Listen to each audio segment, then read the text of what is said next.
Welcome back on this Health and Wellness Thursday. We are going to focus on a terrible condition as shingles. Recently had a conversation with two individuals all about this. Let's take a look. Even before the pandemic, at least 3 of every 4 adults had fallen behind on recommended immunizations. COVID-19 made the situation even worse, with many people further postponing routine vaccinations like shingles. That's especially concerning for older adults who are more vulnerable to infectious diseases. Here now to discuss the importance of staying up to date on immunizations is GSK Vaccine Researcher, Dr. Len Friedland, and Patient Ambassador Kathlyn. Thank you so much, Dr. Friedland and Kathlyn, for being here. Thank you. Thank you for having us.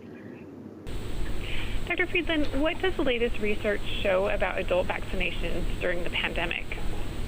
Yeah, thank you, Christine. You really set it up well. I mean, even before the pandemic, 3 out of 4 adults were behind on their adult recommended vaccines, and the pandemic has only exacerbated that when people weren't seeking medical care at their doctor's offices and their pharmacies, especially in the beginning of the pandemic. While today, of course, hospitals and doctors' offices and pharmacies have set up safe ways to receive routine medical care and vaccines, nonetheless, many millions of doses of adult vaccines that were recommended were not administered during the course of the pandemic. And this is of real importance because we don't want adults to be at risk for whooping cough, for pneumonia, for influenza, and for shingles. And so it's really important that we catch people up and make sure that people know what vaccines are recommended for them so that when they go back to their doctor's office or they're back in the pharmacy, they can ask, what vaccines did I miss during the pandemic that were recommended, and get themselves caught back up, because we want everybody to live a healthy life.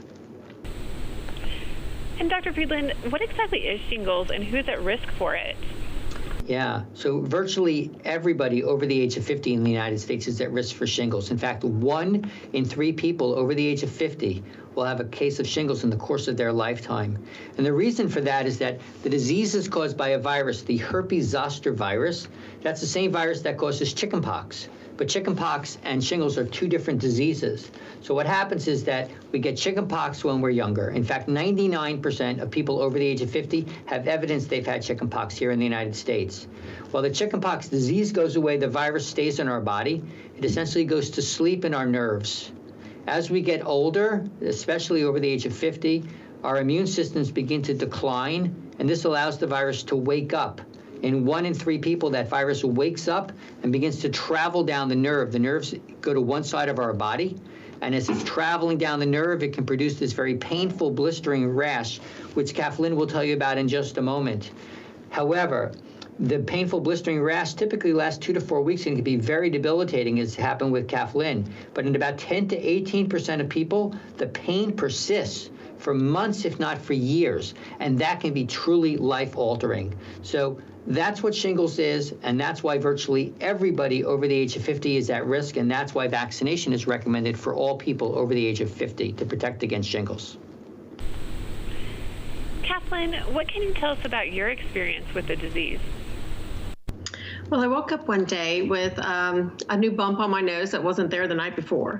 I thought maybe it was some acne, and a few hours later, it had developed into a blister.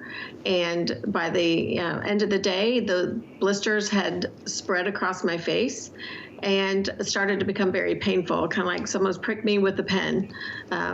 By morning, it had reached my eye, and my eye had swollen shut. So at that point, I said, all right, I need to go to the urgent care. The doctor took one look at me and said, you have shingles.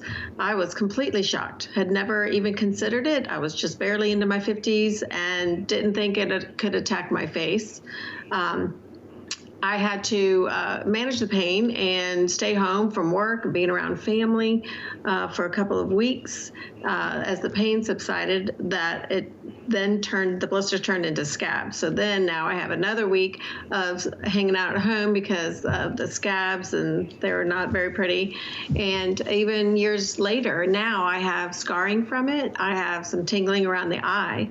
So I wish I had known that there was a way to prevent this, because it was not something that I would ever want to go through again. And I wish I had talked to my doctor about it. And I highly encourage others to talk to their doctor or pharmacist that there is, shingles vaccination to help prevent go through something as painful as this.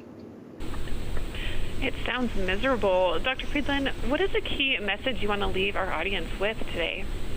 Yeah, well, in addition to Kathleen describing what is an absolutely miserable condition, and she's lucky in that she didn't have long-term complications, thank goodness.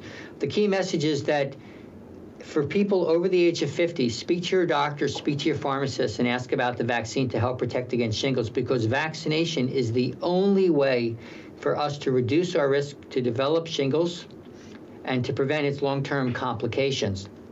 We have a website that is available to find out more information, and that website is shinglesdoesn'tplayfavorites.com. And I'll repeat that, shinglesdoesn'tplayfavorites.com. And we've chosen those words, shingles doesn't play favorites, because it doesn't play favorites. The major risk factor for shingles is advancing age, starting at age 50. And hopefully we're all going to live over age 50. And so we can't stop us from getting older. In fact, we want to get older. What we can do, though, is prevent the risk of developing shingles, and that is through vaccination. Shinglesdoesn'tplayfavorites.com for everybody over age 50 to find out more about the vaccine to protect against shingles. Well, thank you so much, Dr. Friedland, for this important information. And Kathlyn, I really appreciate you being open and vulnerable and sharing your story and your experience with the disease. Thanks so much, both of you, for your time today. Thank you.